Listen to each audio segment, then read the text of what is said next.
hari ini di depan mata kepala kita sendiri, bahkan simpul paling akhir diacak-acak sama mereka, simpul salat.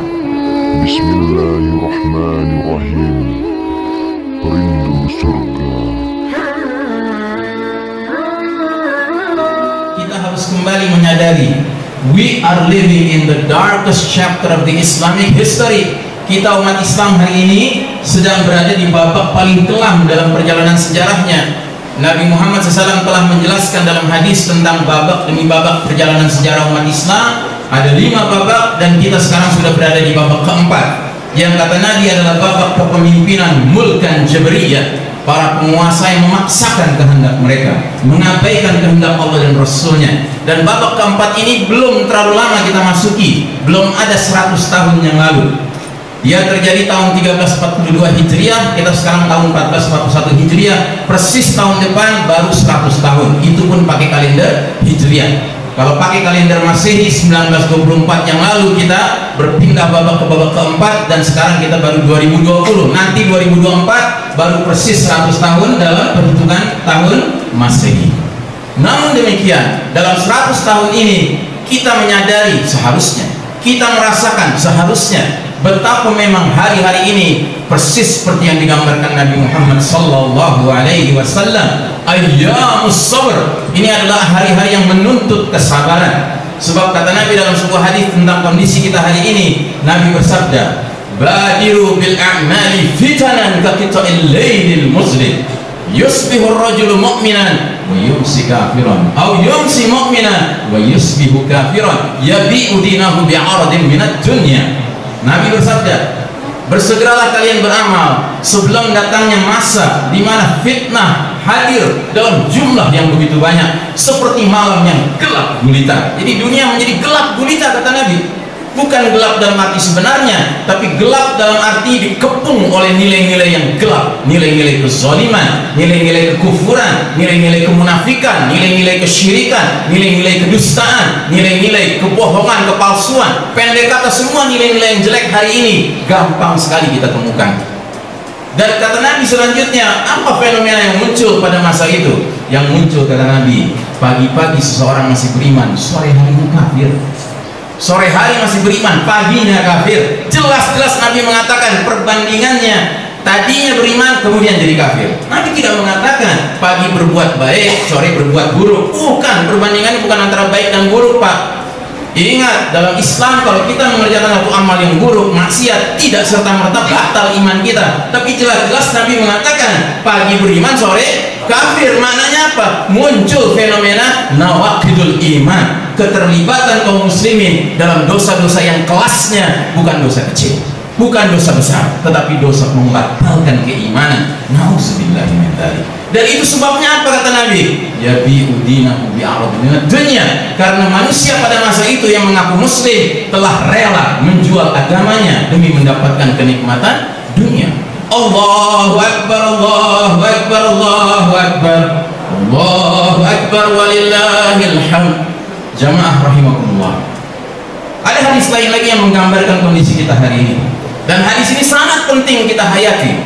Nabi bersabda, la tattabi'unna sunan alladziina min qablikum shibran bi shibrin wa dhira'an bi dhira'in hatta law dakhalu fi juhri dabbin lattaba'tumuhum. Nabi bersabda, kelak nanti di akhir zaman akan muncul, kalian akan menjadi umat yang mengekor kepada umat-umat sebelum kalian, sejengkal demi sejengkal, sehasta demi sehasta, sehingga sekiranya mereka yang kalian ikuti masuk lubang biawak sekalipun, kalian terus mengikuti mereka. Para sahabat bertanya-tanya, ya Rasulullah, al-Yahud dan Nasara, ya Rasulullah, apakah yang kau maksud adalah kaum Yahudi dan Nasrani? Apa jawaban Nabi? Nabi balik bertanya, faman, siapa lagi kalau bukan mereka? Saudara rahimakumullah, bukan rahasia lagi. Tahun 1342, tahun Hijriah yang lalu, 1924 Masehi yang lalu, apa yang terjadi? Allah Ta'ala menerapkan sebuah kaedah hukum Allah, namanya sunnatut tadawul, sunnah bergiliran. Apa itu sunnatut tadawul? Allah berfirman, wa tilkal ayyamu nudawiluha bainan nas. Demikianlah hari demi hari, masa kemenangan dan kekalahan kami pergilirkan di antara manusia. Tahun 1342 Hijriah Allah cabut giliran kepemimpinan kita umat Islam memimpin dunia ini, diganti dengan kaum kafir barat, Yahudi Nasrani. Mereka yang memimpin dunia sejak tahun-tahun itu, ya. Padahal kita memimpin dunia, Pak, ribuan tahun, 1342 tahun kita memimpin dunia, Pak. Dan dari tahun ke tahun, dari dekade ke dekade, dari abad ke abad, wilayah kepemimpinan umat Islam itu membentang begitu luasnya. Dan ketika Kesultanan Utsmani Turki yang terakhir memimpin umat ini, bentangannya la haula wala quwata illa billah, dari Maroko sampai Merauke, ya, dari Rusia sampai ke Afrika Selatan. Itu wilayah kita dahulu kala, saudara rahimahumullah. Tapi hari ini kita telah berpecah-pecah menjadi negeri-negeri yang masing-masing negeri membanggakan hukum yang bukan hukum Allah Ta'ala. Saudara rahimahumullah, ini harus kita sadari. Jadi yang mimpin dunia sejak tahun itu, Pak, bukan lagi umat Islam. Karena yang saya ingatkan diri saya dan kita semua hari ini, bahwa kita punya kewajiban taat. Tapi taat kepada siapa? Taat kepada Allah dan Rasulnya, dan kepada siapapun yang memang mengajak kita kepada Allah dan Rasulnya. Tapi kalau tidak mengajak kepada Allah dan Rasulnya, maaf, Allah dan Rasulnya lebih utama bagi kita. Allahu Akbar, Allahu Akbar, Allahu Akbar, Allahu Akbar, walillahil hamd. Lalu apa kata Nabi? Apa yang akan terjadi kalau seandainya kepemimpinan ini sudah bukan di tangan umat Islam lagi? Nabi bersabda dalam hadis yang lain lagi, la tunqadanna ural islam urwatan urwatan, kullaman taqadat urwatun tashabbaha an-nas billati taliha, fa awwaluhunna naqdan al-hukm wa akhiruhunna as-salah. Sungguh, kata Nabi, tali ikatan Islam ini akan terurai, akan copot simpul demi simpul.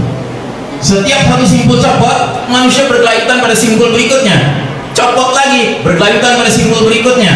Nah, kata Nabi, simpul yang paling pertama copot itu simpul apa? Simpul urusan hukum. Sedangkan simpul yang paling akhir simpul urusan apa? Urusan salat. Saudara rahimahumullah, dari tahun ke tahun sejak 1342 Hijriah kita menyaksikan dengan mata kepala kita sendiri bahwa awalnya hukum Islam diganti dengan hukum sekuler. Sudah selesai di bidang hukum, di bidang politik, politik Islami diganti dengan politik sekuler. Sudah selesai di bidang politik, bidang ekonomi, ekonomi diganti dari ekonomi syariah Islam menjadi ekonomi ribawi. Bukan rahasia lagi ini, saudara rahimahumullah. Budaya, tadinya budaya zikrullah, mengingat Allah, menjadi budaya hedonistik, hawa nafsu di atas segala-galanya. Semua hiburan sekarang ini yang timbul adalah apa? Vektor, pikiran-pikiran kotor, bukan pikiran-pikiran mengingat Allah Ta'ala. Di bidang pendidikan, bukan pendidikan Islam yang ditanamkan, tapi pendidikan sekuler. Di bidang apa lagi? Di bidang medis, bukan ketergantungan kepada Allah sebagai yang maha menyembuhkan, tetapi ketergantungan pada manusia yang kebetulan punya gelar dokter dan lain sebagainya. Sehingga si pasien bergantung sepenuhnya pada dokter, si dokter pun akhirnya berkelakuan playing God, seolah-olah bermain seperti Tuhan. Nauzubillah min dzalik. Ini sudah berlalu, Pak. Tapi hari ini di depan mata kepala kita sendiri, bahkan simpul paling akhir diacak-acak sama mereka, simpul sholat. Oh, semua kita sudah tahu sebenarnya, tapi belaga gak tahu sepertinya sekarang ini, bahwasanya Nabi Muhammad SAW pernah menyatakan, sallu kama ra'aitumuni usolli. Salatlah kalian sebagaimana kalian melihat aku salat. Itu kalau sendirian. Lalu kalau berjamaah bagaimana? Ya tinggal dikiaskan langsung. Salat berjamaah kalian sebagaimana kalian melihat aku dan para sahabatku salat berjamaah. Mari kita simak baik-baik apa pesan Nabi Sallallahu Alaihi Wasallam tentang perkara salat ini. Nabi bersabda, qimus sufuf wa hadu bainal manakib وشد الخلق ولينوا بأيدي إخوانكم ولا تذروا خروجات للشيطان ومن وصل صفا وصله الله ومن قطع صفا قطعه الله. Artinya, tegakkanlah barisan-barisan saf-saf kalian, sejajarkanlah antara pundak-pundak kalian, tutuplah celah-celah di antara kalian, tutuplah celah-celah di antara kalian. Ini ucapan siapa? Ini ucapan siapa? Ucapan Nabi Muhammad Sallallahu Alaihi Wasallam. Ucapan seorang manusia yang ketika Imam Syafi'i rahimahullah mengunjungi makamnya, beliau mengeluarkan pernyataan, pendapat siapapun selain penghuni makam ini boleh kita terima, boleh kita tolak. Tapi kalau sudah pendapat penghuni makam ini, wajib bagi seorang muslim menerimanya, mentaatinya tanpa keraguan sedikit pun. Nabi bersabda, tutup celah-celah kalian ketika sedang sholat berjamaah. Apalagi selanjutnya kata Nabi, lemah lembutlah kalian terhadap kedua tangan saudara kalian. Maknanya apa? Maknanya kalau kita lihat ada celah di depan kita tahu celah itu agak sempit tapi muat diri kita, masuklah dengan lemah lembut, jangan dengan kasar, karena itu saudara kita kiri kanannya itu. Yang lebih mengagetkan lagi, selanjutnya Nabi ulang lagi soal celah-celah. Apa kata Nabi selanjutnya? Janganlah kalian biarkan celah-celah itu untuk syaitan. Ini yang bicara siapa? Ihsan Tanjung? Tidak. Ini yang bicara Nabi Muhammad SAW. Kalau Nabi mengatakan demikian, berarti setiap kita sholat berjamaah membiarkan ada celah, sama saja kita membiarkan ada apa? Ada syaitan. Karenanya saudara rahimahumullah, kira-kira siapa yang bersenang ketika kita sholatnya sadar tidak sadar kemudian saling menjauh satu sama lain? Siapa yang senang? Ya syaitan lah. Ya. Makanya saya ingatkan di masjid-masjid hari ini, kalau kita ingin sholat kita ini baik dan benar, jangan kasih kesempatan syaitan hadir di tengah-tengah kita. Tutup celah-celah itu. Tapi sebaliknya, yang sedang dianjurkan sekarang apa Pak? Jawab sendiri, pikirkan sendiri, renungkan sendiri. Bahkan yang lebih mengerikan, apa kata Nabi selanjutnya? Nabi bersabda selanjutnya, man wasala saffan wasalahullah. Barang siapa menyambung shaf, tidak membiarkan renggang shafnya, Allah menyambung dia. Dan barang siapa yang memutus shaf, membiarkan renggang shafnya, Allah memutus dia. Ini urusan sambung dan putus, ini urusan apa? Urusan rahmat. Bayangkan, kita merasa sudah selesai ini sholat kita nih, pulang dari masjid, alhamdulillah aku dirahmati Allah. Bagaimana dirahmati? Kita biarkan celah-celah itu ada di antara kita. Allahu Akbar, Allahu Akbar, Allahu Akbar, Allahu Akbar, walillahil hamd. Masih ada lagi. Nabi bersabda, ala tasuffuna kama tasufful malaikata inda rabbihim. Tidakkah kalian bershaf, berbaris, kata Nabi kepada para sahabat, sebagaimana berbarisnya para malaikat di hadapan Rabb mereka? Para sahabat pun bertanya-tanya, bagaimanakah para malaikat itu berbaris di hadapan Rabb mereka? Maka kata Nabi, yutimuna as-sufufal awwal wa yatrasuna fis-saff. Mereka menyempurnakan barisan shaf yang awal, artinya berlomba berada di depan, ya, dan mereka saling menempelkan diri satu dengan lainnya.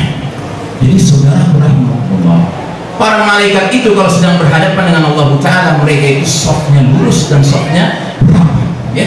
Dan Nabi sangat membanggakan umatnya yang tatkala sholat mirip sebagaimana para malaikat. Ini harus menjadi kebanggaan kita, Pak.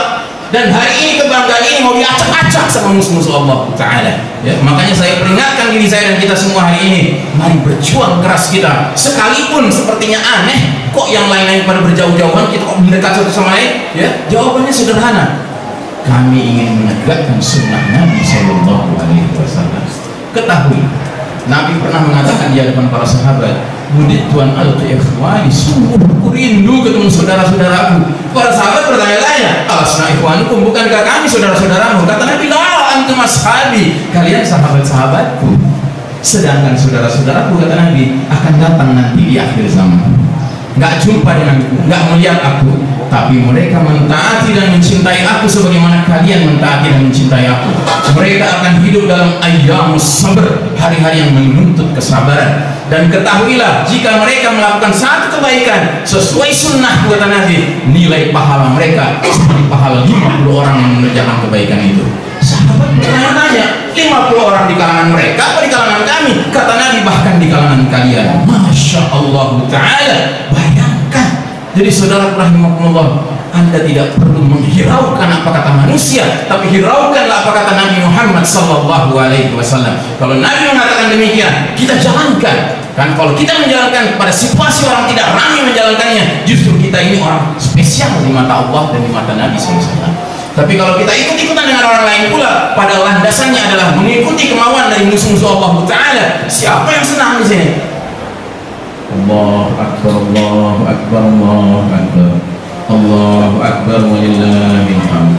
Satu lagi hadis, Nabi bersabda, suatu ketika kata para sahabat, Rasulullah SAW datang kepada kami memimpin sholat. Lalu Nabi mengusap bahu-bahu kami dan dada-dada kami. Lalu Nabi bersabda, la takhtalif sufufakum fa taqallaf qulubakum. Janganlah kalian berselisih dalam saf kalian, karena akan berselisih hati-hati kalian. Ya. Jadi berselisih itu maknanya bukan hanya nggak lurus Pak, tapi nggak rapat. Itu berselisih artinya. Ya. Jadi kalau kita tidak sebagaimana sunnah Nabi dalam sholat, hati kita akan menjauh satu sama lain. Saya tidak tahu pengalaman Bapak, tapi kalau pengalaman pribadi saya menyaksikan sekarang ini kalau orang sholat ke masjid seperti nggak kenal satu sama lain. Kayak nggak mau tegur-teguran Pak. Kayak gue kalau negor gue nanti gue nularin lo, ya kan? Kalau lo negor gue nanti lo nularin gue. Alhamdulillah, ini maunya musuh Allah, ini maunya syaitan. Padahal kata Nabi SAW, tabassuma fi wajhi akhika sedekah. Senyum kamu kepada saudaramu itu adalah sedekah. Sekarang bagaimana mau senyum Pak belum ditutup? Kata Nabi, dua muslim saling berjumpa, berjabat tangan, ya kan? Maka selama tangan itu masih berpegangan satu sama lain, berguguran dosa mereka. Sekarang boro-boro Pak, bahkan jadi aturan nggak boleh salaman. Siapa yang senang Pak? Yang senang adalah mereka-mereka yang ngajak kita ngumpulin dosa. Siapa itu? Syaitan kita. Jadi saudara rahimakumullah, inilah realitas pahit yang sedang kita hadapi hari ini. Nah saudara rahimakumullah, lebih pahit lagi kalau kita simak hadis Nabi berikut ini. Kata Nabi tentang satu kaum yang Allah Ta'ala katakan dalam Al-Quran sebagai kaum yang paling hebat permusuhannya kepada kita umat Islam, yaitu kaum Yahudi. Apa kata Nabi? Kata Nabi, innal yahuda qaumun sa'u dinahum. Sesungguhnya kaum Yahudi itu sudah bosan dengan agama mereka, dan mereka adalah kaum yang hasadnya luar biasa, dan kepada kita umat Islam mereka hasad dalam 3 perkara. Perkara pertama, raddis salam, kebiasaan umat Islam menjawab ucapan assalamualaikum sesama saudaranya ketika saling berjumpa. Artinya apa? Yahudi itu paling nggak suka lihat umat Islam itu kuat Islamnya, bersaudara, akrab, cengkrama, saling berdekatan satu sama lain, itu nggak suka mereka. Yang kedua, fi sufufi iqamatikum, fi iqamati sufufikum. Mereka paling gak suka dengan umat Islam dalam perkara yang kedua apa? Perkara kedisiplinan umat Islam dalam mengurus soft sholat mereka. Yang berarti apa? Lurusnya dan rapatnya. Ya. Anda tahu ada seorang komandan Amerika Serikat, tentara, diwawancari oleh seorang muslim. Dia bertanya begini, baik Pak Jenderal, Bapak punya kebiasaan memimpin pasukan. Menurut Bapak, kalau ada sekumpulan manusia jumlahnya sampai jutaan, mereka berantakan tadinya, untuk mereka bisa dikumpulkan baris berbaris rapi, itu perlu waktu berapa lama? Kata si komandan Amerika Serikat itu, ya kalau perkiraan saya kira-kira nggak kurang dari 1 bulan. Terus langsung diputarkan video Pak, video orang lagi haji, zaman normal Pak, bukan zaman sekarang yang nggak normal ini. Ya kan, ramai sekali manusia sedang awal, sebagian ada yang sedang sholat, sebagian lagi ada yang doa, ya kan. Tiba-tiba azan berkumandang, mereka mulai berkurang yang tawaf, tapi masih masih ada yang tawaf, ya kan, namanya baru azan kan. Tapi begitu qomat Pak, hanya dalam 2 menit tiba-tiba habis, tercengang. Nah yang kayak gini Pak, Yahudi itu benci betul. Yahudi itu senangnya melihat umat Islam pucat kacir Pak. Ya, umat Islam itu kalaupun bersoft itu softnya tuh wah banyak celahnya gitu, enak ditembaknya. Dan yang ketiga kata Nabi, kaum Yahudi itu paling hasad sama kita dalam perkara apa? Dalam perkara ucapan kaum muslimin di belakang imam mereka saat sholat wajib, yaitu ucapan amin. Ya. Artinya apa? Makin keras tuh suara amin, makin gede mereka. Dan kenapa makin keras? Karena makin ramai yang hadir. Tapi kalau makin sedikit yang hadir, dan caranya gimana supaya sedikit? Ya di distancing, biar dikit gitu yang hadir, biar kecil suara tuh amin. Nah jadi saudara-saudara, untuk siapa kita melakukan apa yang sekarang diperintahkan ini? Ya untuk siapa? Demi Allah, saya khawatir, sekhawatir-khawatirnya bahwa inilah makna dari hadis Nabi, bahwasannya simpul paling awal hukum dan yang paling akhir simpul sholat. Dan sekarang kita sedang menyaksikan simpul terakhir ini sedang copot Pak. Ya, nah maka Anda dan saya, kita semua di sini merupakan bagian dari umat Islam yang seharusnya berusaha menjaga jangan sampai simpul terakhir ini copot. Dengan cara apa? Mari kita tegakkan sebagaimana yang diperintahkan oleh Nabi Muhammad SAW. Karena jika tidak, apa yang terjadi? Yang terjadi adalah jangan-jangan kita nggak diakui sama Nabi sebagai umatnya. Oh, Ustaz, emangnya gara-gara gitu aja kita nggak diakui sebagai umat Nabi? Mari simak hadis ini, baik-baik Pak. Kata Nabi SAW, sesungguhnya umatku Di hari berbangkit nanti akan datang dengan wajah, dengan kaki, dengan tangan yang bercahaya, berkilau, bersinar akibat wudhu mereka. Masya Allah, ya. Aku akan menyambut mereka di telaga. Anda tahu telaga? Telaga Nabi itu apa? Telaga Al-Kautsar, telaga Al-Haud, telaga yang airnya itu jernih luar biasa. Dan Nabi akan bagi air itu kepada semua umatnya tanpa kecuali. Dan siapapun umatnya yang meminum air dari telaga itu, Pak, kata Nabi dalam sebuah hadis yang lain, tidak akan haus selama-lamanya di padang mahsyar. Terus kata Nabi selanjutnya, ada beberapa orang akan dihalang-halangi mendatangi aku di telaga aku, seperti onta hilang yang dihalang-halangi nggak bisa ketemu gitu. Nabi panggil, kemari, dihalangi, dihalau. Akhirnya yang menghalau, malaikat dalam hal ini, berkata, sesungguhnya mereka telah merubah ajaranmu setelah engkau tidak ada. Apa kata Nabi selanjutnya? Sokkan, menjauh kalian. Ini yang kita khawatirkan, Pak. Kalau kita ikut-ikutan dengan mereka yang katanya ya peduli dengan nasib nyawa manusia gara-gara virus, ya kan? Terus rela meninggalkan sunnah Nabi Muhammad SAW. Ingat, virus itu nggak kelihatan, Pak. Berarti kategorinya gaib, Pak. Ya kan? Dan urusan mengimani nanti di hari berbangkit kita akan terima atau tidak terima air di telaga Nabi, itu gaib juga kan? Anda mau lebih mengutamakan gaib yang mana, Pak? Silahkan pilih sendiri. Kalau lebih mengutamakan gaib yang sebenarnya urusan yang paling mentok mati, Pak, paling mentok mati, tenimbang gaib yang urusannya adalah kita bahkan nggak berhak menerima syafaat Nabi SAW, tentu kita tidak berani mengendarai itu. Karenanya saudara rahimahullah, mari saya mengajak diri saya dan kita semua di sini, mari kita menjadi ahlus sunnah yang sebenar-benarnya. Jangan menjadi ahlus sunnah untuk urusan-urusan yang aman-aman aja, gitu. Urusan yang kayak gini, Pak, nggak pernah dipermasalahkan. Aneh sekali ada kelompok, Pak, wah kalau urusan bidah kecil-kecil, remeh-temeh, wah hebat kali mereka mempermasalahkan. Tapi giliran bidah yang satu ini kok paling ngomong ya? Kenapa ya kok bisa gitu? Karena apa? Karena mereka mentaati pihak siapapun, ya asalkan pihak itu lebih populer, lebih utama, lebih diakui di masyarakat luas dengan tenimbang di mata Allah Ta'ala dan di mata Nabi Muhammad SAW. Sedangkan kita tidak, ya. Makanya ayat yang mengawali tentang definisi orang bertakwa yang paling pertama apa? Alladzina yu'minuna bil ghaibi, mereka yang beriman kepada perkara yang gaib. Ingat ya, virus ini gaib, Pak, nggak kelihatan sama mata telanjang kita, tetapi ini juga gaib. Silahkan Anda pilih mau mendahulukan gaib yang mana, Pak. Kalau saya ditanya, saya lebih baik mendahulukan gaib yang menyebabkan iman saya terpelihara, bukan yang menyebabkan iman saya copot. Sekalipun kematian harus menjemput kita, bukan berarti kita nantangin, tidak. Kita tidak nantangin dan tidak kita mengatakan mereka yang sholatnya softnya rapi pasti nggak kena coronavirus. Tidak, bisa saja kena. Urusan kena nggak kena, apa itu urusan takdir Allah. Ya. Tidak ada satu musibah pun yang menimpa siapapun kecuali karena sudah ditakdirkan oleh Allah Ta'ala. Jadi saudara rahimahullah, yang terakhir sebagai solusinya, mari kita menghayati setiap kita sholat sebuah surah yang kata Nabi Muhammad SAW, la salata liman lam yaqra bi fatihatil kitab. Tidak ada sholat bagi orang yang tidak membaca pembuka Alkitab Al-Quran, yaitu surat Al-Fatihah. Surat Al-Fatihah adalah syarat sahnya sholat kita. Dan di dalam surat Al-Fatihah permohonan kita cuma satu, Pak. Ihdinas siratal mustaqim, tunjuki kami jalannya yang lurus. Jalan mana itu? Siratal ladzina an'amta 'alaihim, jalannya orang-orang yang mendapat nikmat karena menempuhnya. Siapa mereka? Ada 4 kelompok, Pak. An-nabiyyin, as-siddiqin, asy-syuhada, was-shalihin. Para nabi-nabi, dan kita nggak mungkin jadi nabi, Pak. Pintu kenabian sudah ditutup, ya kan? Siddiqin, para orang-orang yang jujur, Pak. Orang-orang yang benar ucapannya, perilakunya, dimanapun dan kapanpun. Yang ketiga, para syuhada, orang-orang yang rela mempertaruhkan nyawanya di jalan Allah Ta'ala, mati terbunuh oleh musuh-musuh Allah semata-mata untuk mengangkat tinggi-tinggi panji Allah Ta'ala, mati syahid. Dan yang keempat, as-salihin, orang-orang yang saleh. Tapi kita bukan hanya minta masuk golongan mana, Pak, tapi kita minta kepada Allah jangan masuk 2 golongan.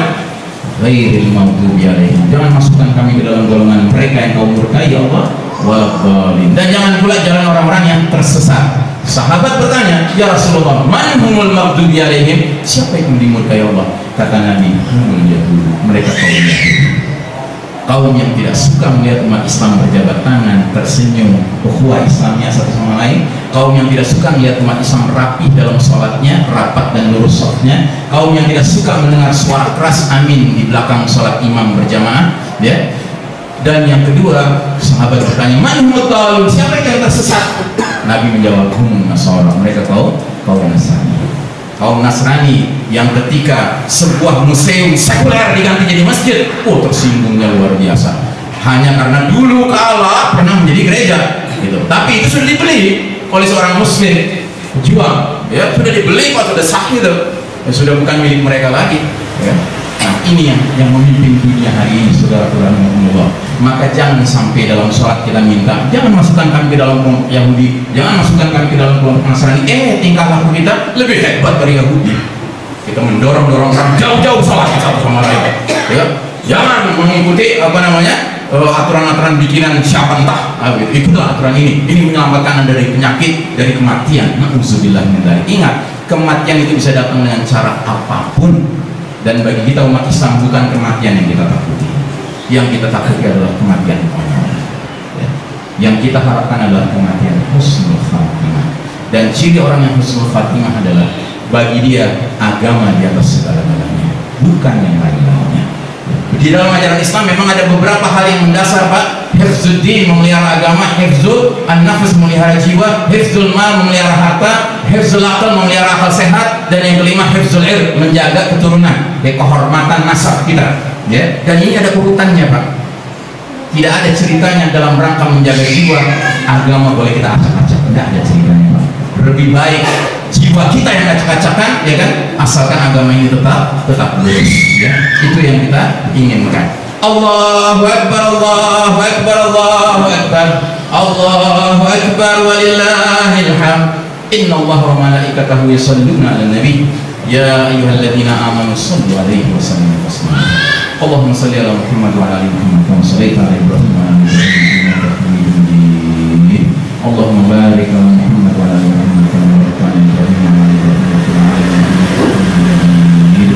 Allahumma ighfir lil muslimin wal muslimat wal mu'minin wal mu'minat al ahya'i minhum wal amwat, ya sami'un qaribun mujibud da'wat, ya qadiyal hajat. Rabbana ighfir lana wa li ikhwanina alladhina sabaquna bil iman wa la taj'al fi qulubina ghillan lil ladzina amanu rabbana innaka ra'ufur rahim. Allahumma ighfir lana wa li walidina warhamhum kama rabbawna shighara. Rabbana ighfir lana wa li ikhwanina alladhina sabaquna bil iman wa la taj'al fi qulubina ghillan lil ladzina amanu rabbana innaka ra'ufur rahim. Rabbana hab lana min azwajina wa dhurriyyatina qurrata a'yunin waj'alna lil muttaqina imama. Allahumma a'izzal Islam wal muslimin, Allahumma adhillal syirka wal musyrikin, Allahumma ansuril muslimin al madhlumin al mustada'afin fi kulli makanin wa fi kulli zamanin, khasatan fi Palestin, fi Syam, fi Suriya, fi Gaza, fi Myanmar, fi Xinjiang, fi India, fi Rohingya, fi Indonesia, wa fi kulli makanin wa fi kulli zamanin, bi rahmatika ya arhamar rahimin. Allahumma ansur ikhwanana al mu'minin al mukhlasin al muwahhidin al mujahidin fi sabilillah fi kulli makanin wa fi kulli zamanin. Allahumma irfa' min al ardi hadhihi qadiyat corona virus ajilan